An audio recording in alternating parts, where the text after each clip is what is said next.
Hey guys, welcome back to our YouTube channel TechUp. In this video, we will learn on how to log into your FedEx employee account. So let's get started. First, open any browser of your choice. Then in the search bar, type in FedEx employee login. Then hit enter. Then tap on the website having URL as fedex.com and saying FedEx my profile. In my case, it's the second one, so tap on it.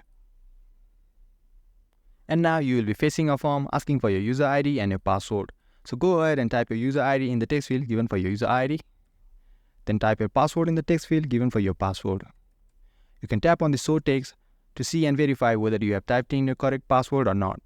You can also check this box that says remember my user ID so that you don't have to provide your login credentials next time you log in.